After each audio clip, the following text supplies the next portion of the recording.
మొత్తానికి ఏపీలో కూడా ఉచిత విద్యుత్ పథకం అమలు కాబోతోంది. చంద్రబాబు నాయుడు గారు అధికారంలో ఉన్న సమయంలో బాబు గారే నేరుగా. అయితే ఇది అందరికీ కాదు, చేనేత కార్మికులకు మాత్రమే.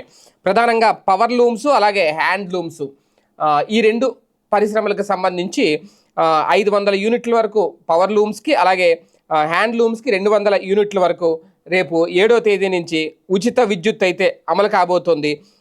మగ్గాలున్న చేనేత కార్మికులకు ఈ నెల 7 నుంచి ఈ ఉచిత విద్యుత్ పథకాన్ని అమలు చేయబోతున్నట్లు స్వయంగా ముఖ్యమంత్రి చంద్రబాబు నాయుడు గారు ప్రకటించారు. ఇందులో పవర్ లూమ్స్కి 500, హ్యాండ్ లూమ్స్కి 200 యూనిట్ల వరకు ఉచితంగా అందిస్తాము అనేది. ఈ నేపథ్యంలోనే కడప జిల్లా జమ్మలమడుగు మండలం గూడెం చెరువులో ప్రజావేదికలో ఆయన ఈ వ్యాఖ్యలు అయితే చేశారు. ఒక రకంగా ఇది చేనేత కార్మికులకి ఎన్నికలకు ముందు ఇచ్చిన హామీలు ఏవైతే ఉన్నాయో వాటిని నెరవేర్చే క్రమంలో భాగంగా ముందు ఈ కార్యక్రమాన్ని అయితే అమలు చేస్తున్నారు. ఓకే, ఏడాది పూర్తి అయిపోయింది, 2వ ఏడాది పాలనలో అడుగుపెట్టారు. ఒక్కొక్కటి క్రమక్రమంగా అమలు చేసుకుంటూ ముందుకైతే వెళ్తున్నారు. ఇది చేనేత కార్మికులకి చాలా ఊరటనిచ్చే అంశమే. ఎందుకంటే ఇప్పటికే విద్యుత్ బిల్లులు భారీగా పెరిగిపోయినాయి అనో, లేదంటే బిల్లుల బాధుడితో సతమతం అవుతున్న నేపథ్యంలో కొంతవరకు చేనేత కార్మికులకు ఊరటనిచ్చే ప్రకటన అయితే చేశారు.